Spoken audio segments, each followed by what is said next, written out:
नमस्कार, स्वागत है अणिमा उपाध्याय की यूट्यूब चैनल पर।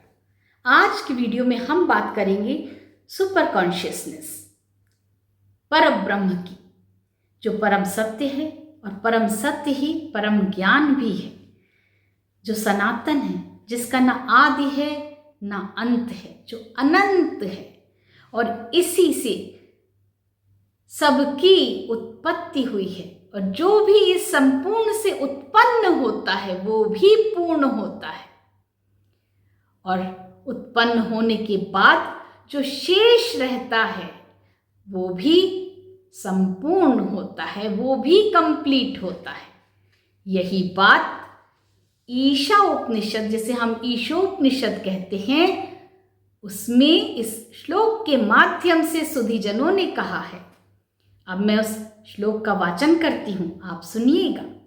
ओम पूर्णमदः पूर्णमिदं पूर्णात् पूर्णमुदच्यते पूर्णस्य पूर्णमादाय पूर्णमेवावशिष्यते। पूर्णमदः अर्थात वह पूर्ण है। यहाँ वह से तात्पर्य परब्रह्म से है, सुपर कॉन्शियसनेस से है, जो कंप्लीट है, जो संपूर्ण है। पूर्णमिदं अर्थात यह पूर्ण है। यहाँ यह का तात्पर्य उस परम ब्रह्म से उत्पन्न सभी चीजों से है, संपूर्ण ब्रह्मांड से है। पूर्णात् पूर्ण मुदच्यते अर्थात संपूर्ण से ही पूर्ण की उत्पत्ति होती है। पूर्णस्य पूर्णमादाय, और पूर्ण की उत्पत्ति संपूर्ण से होने के बाद पूर्णमेवावशिष्यते, जो शेष रहता है वो भी पूर्ण होता है। कितनी सुंदर परंतु कितनी गूढ़ बात यहाँ कही गई है, जिसे समझना आसान नहीं है। उपनिषदों, जिन्हें हम वेदांत भी कहते हैं, वो ज्ञान का भंडार है। उनमें ऐसे ही अनगिनत गूढ़ रहस्य छुपे हुए हैं। सभी गूढ़ रहस्यों को और उन सिद्धांतों की व्याख्या इन उपनिषदों में, वेदांतों में ज्ञानियों ने सूत्रों के रूप में की है, जिसे डिकोड करना आसान नहीं है। उसको समझने के लिए आध्यात्म और विज्ञान की सहायता लेनी पड़ती है। भगवद गीता में श्री कृष्ण ने 13वें अध्याय के 8वें श्लोक पर इसी बात पर जोर देते हुए अर्जुन से कहा है, इदं तु ते गुह्यतमं प्रवक्ष्याम्य अनसूयवे ज्ञानम विज्ञान सहितम यज्ञात्वा मोक्षसे शुभात्। अर्थात इस अति गोपनीय ज्ञान को केवल अनसूय ही प्राप्त करने की पात्रता रखता है। अनसूय का अर्थ होता है जो दोष दृष्टि से रहित हो, जो किसी में कमी न ढूंढे, जो केवल शुभ देखे, जो ज्ञान को प्राप्त करने के बाद उस ज्ञान का इस्तेमाल विध्वंस करने में न लगाए। और इस तरह के गोपनीय ज्ञान को प्राप्त केवल अध्यात्म के जरिए नहीं हो सकता, बल्कि अध्यात्म के साथ अनुभवजन्य ज्ञान, जिसे विज्ञान कहते हैं, उसके सम्मिश्रण से जब ज्ञान प्राप्त किया जाता है, तभी वो गूढ़ ज्ञान प्राप्त हो सकता है। और एक बार जिस मनुष्य को उस गूढ़ ज्ञान की प्राप्ति हो जाती है, वो इस समस्त सृष्टि के नियमों को समझ जाता है, उसके रहस्यों को समझ जाता है, और फिर वो जरा, व्याधि, जन्म और मृत्यु की साइकिल से मुक्त हो जाता है, उसके भय से मुक्त हो जाता है। आगे विज्ञान पर जोर देते हुए भगवद गीता के 13वें अध्याय के 12वें श्लोक में भी श्री कृष्ण कहते हैं कि अध्यात्म ज्ञान नित्यत्वम तत्व ज्ञानार्थ दर्शनम एतज ज्ञानमिति प्रोक्तम ज्ञानम यद तो अन्यथा। अर्थात अध्यात्म और विज्ञान के केवल सिद्धांतों को सुनते रहने से ज्ञान की प्राप्ति संभव नहीं है, जब तक कि उन सिद्धांतों को व्यावहारिक रूप से क्रियान्वित नहीं किया जाता। वो सैद्धांतिक ज्ञान निरर्थक है, व्यर्थ है। और सैद्धांतिक ज्ञान को व्यावहारिक रूप से क्रियान्वित करने के लिए मनुष्य के मन में आध्यात्म के और विज्ञान के सिद्धांतों को सुनकर प्रश्न उठने चाहिए, जिज्ञासा होनी चाहिए, तर्क होने चाहिए।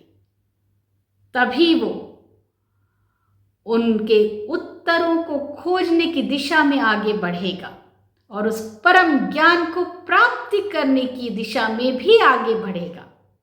जिसके मन में जिज्ञासा ना हो, जिसके मन में प्रश्न ना उठे,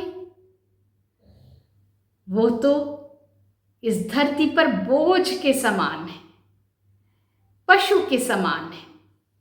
तो इसीलिए आज मैं आपको इस संपूर्णता के श्लोक को विज्ञान की सहायता से समझाने की कोशिश करूंगी। और एक बार आप समझ जाएंगे तब आपको ये भी मालूम होगा कि वेदांत अर्थात उपनिषदों में धर्म की नहीं बल्कि आध्यात्म और विज्ञान के रहस्यों की बात कही गई है, क्योंकि वही धर्म है, वही ज्ञान है, वही सत्य है। कहा है कि जो कुछ परब्रह्म है वो संपूर्ण है, सनातन है, कंप्लीट है, और उसी से जो कुछ भी उत्पन्न होता है वो भी पूर्ण है, और उत्पत्ति के बाद जो रह जाता है वो भी पूर्ण होता है। आइए इसे इस गणित के माध्यम से समझें। हम जानते हैं कि परब्रह्म इनफाइनाइट है, अनंत है। तो इन्फिनिटी में से अगर कोई संख्या घटाई जाए, सब्सट्रैक्ट की जाए, जोड़ी जाए, ऐड की जाए या उसका गुणा किया जाए, मल्टीप्लाई किया जाए, तो उत्तर इन्फिनिटी ही होगा, अनंत ही होगा। अगर इन्फिनिटी को किसी संख्या से भाग दिया जाए, डिवाइड किया जाए, तो भी उत्तर इन्फिनिटी ही होगा। तो यही बात तो कही है इस श्लोक में। अब हम इसे फिजिक्स के law of conservation of energy से समझे, law of conservation of mass से भी समझ सकते हैं। ये दोनों ही लॉ कहते हैं कि matter can neither be created nor be destroyed, energy can neither be created nor be destroyed. और यही बात तो हम कहते हैं कि इसका ना आदि है ना अंत है। उदाहरण हमारे आसपास बिखरे हुए हैं। Law of conservation of mass को देखिए। ईंधन, लकड़ी को अगर जलाएंगे तो कोई भी चीज जलने के लिए ऑक्सीजन की जरूरत होती। जब लकड़ी जलेगी तो वो ऑक्सीजन के प्रेजेंस में, उपस्थिति में ही जलेगी, और जलने के बाद जितना लकड़ी का मास था उतना ही राख, काजल जिसे कालिख कहते हैं, धुआं और गैसेस के रूप में परिवर्तित हो जाएगा। तो कहीं कुछ नहीं गया, सिर्फ रूप बदल गया। लकड़ी की जगह वो राख बन गई है, लेकिन मास उतना ही है, वो परिवर्तित नहीं हुआ। वो भी पूर्ण था लकड़ी के रूप में और यहाँ ये भी पूर्ण है। उसी प्रकार से law of conservation of energy को देखिए। हम टॉर्च जलाते हैं, जब लाइट चल जाती है या अंधेरे में कहीं जाते हैं तो टॉर्च लेकर निकलते हैं। टॉर्च में बैटरी डाली जाती है, सेल डाले जाते हैं और इन सेल्स में केमिकल एनर्जी स्टोर्ड होती है। जब हम टॉर्च चलाते हैं तो ये केमिकल एनर्जी इलेक्ट्रिकल एनर्जी के रूप में परिवर्तित होकर लाइट एनर्जी के रूप में हमें रोशनी देने लगती है। तो एनर्जी का एक रूप दूसरे रूप में परिवर्तित हो गया और दूसरा तीसरे में परिवर्तित हो गया। लेकिन जितनी ऊर्जा केमिकल एनर्जी के रूप में थी उतनी ही इलेक्ट्रिकल एनर्जी बनी, उतनी ही लाइट एनर्जी बनी, जिससे रोशनी हो गई, हम देखने लगे। उसी तरह से अगर फैन को लीजिए, पंखा इलेक्ट्रिकल एनर्जी को मैकेनिकल एनर्जी में कन्वर्ट कर देता है। एनर्जी तो वही है, सिर्फ उसका रूप बदल गया। अगर हम इसको और भी मजेदार एग्जाम्पल से देखें तो आइंस्टीन ने कहा कि मैटर को एनर्जी और एनर्जी को वापस मैटर में भी कन्वर्ट किया जा सकता है। ये दोनों ही फिजिकल एंटिटीज हैं जो एक ही हैं, यानी ये एक ही भौतिक इकाइयां हैं। और इसका बहुत ही मजेदार उदाहरण है पानी का उबलना। पानी जो तरल है वो जब उबलता है तो वो भाप में परिवर्तित हो जाता है। तो तरल पदार्थ मैटर है और वो भाप बन गया तो एनर्जी में कन्वर्ट हो गया। तो देखिए मैटर एनर्जी में कन्वर्ट हो गया। उसी तरह से फोटोसिंथेसिस, सौर ऊर्जा, सोलर एनर्जी, पौधे उसको ग्रहण करके कार्बन, हाइड्रोजन और ऑक्सीजन की मदद से, कार्बन कार्बन डाइऑक्साइड से मिलता है, हाइड्रोजन पानी से मिलता है और ऑक्सीजन एयर से मिल जाती है। वो भोजन बनाते हैं फलों और अनाज के रूप में, जिसे हम खाते हैं।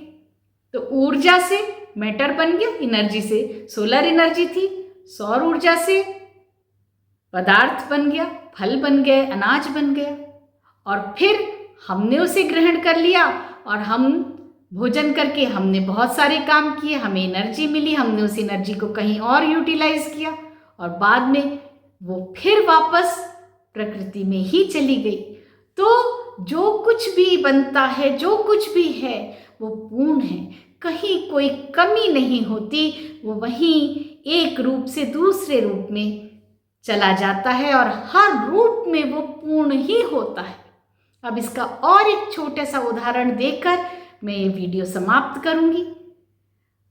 नदी के जल में से एक मटकी जल निकाल लें। जल का कॉम्पोजिशन क्या होता है? H2O, 2 hydrogen atom, 1 oxygen atom. एक केमिकल इक्विवेलेंस का एग्जाम्पल है। तो जो कॉम्पोजिशन नदी के जल में है पानी का H2O, वही मटकी के जल में भी है, वही पूर्णता है। और उस मटकी के जल से अगर 1 गिलास पानी निकाल लेंगे तो उसमें भी वही H2O रहेगा। पानी है तो H2O ही होगा, चाहे वो मटकी में भरा हुआ पानी हो, चाहे नदी में हो, चाहे गिलास में हो और चाहे एक बूंद जल आप निकाल लें, उसमें भी H2O ही कॉम्पोजिशन होगा। तो पूर्णता से पूर्णता ही बनती है और पूर्णता बनने के बाद जो शेष है वो भी पूर्ण है, चाहे वो बूंद के रूप में हो, चाहे मटकी के जल में हो, चाहे नदी के जल में हो। सागर के जल में तो नमक भी घुला हुआ होता है। नमक NaCl की बॉन्डिंग से बनता है। जब घुल जाता है तो Na और Cl उसमें आयनिक फॉर्म में रहते हैं। लेकिन जो खारापन समुद्र के जल में है, उतना ही खारापन अगर समुद्र का जल मटकी में ले लेंगे तो रहेगा, बिल्कुल नहीं बदलेगा वो खारापन।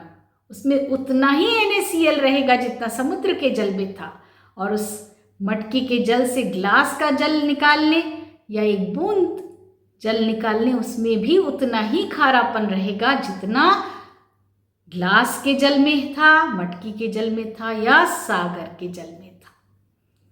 तो देखिए, विज्ञान के मदद से हम आध्यात्म को समझ सकते हैं, और आध्यात्म विज्ञान को समझाता है, वो सूत्रों में बांधता है विज्ञान के सिद्धांतों को, और वेदांतों में, उपनिषदों में इसी ज्ञान को बताया गया है। तो आज मैं यही समाप्त करती हूँ वीडियो को। फिर मिलेंगे किसी अन्य श्लोक के साथ अगले वीडियो में। तब तक के लिए मुझे इजाज़त दीजिए। धन्यवाद।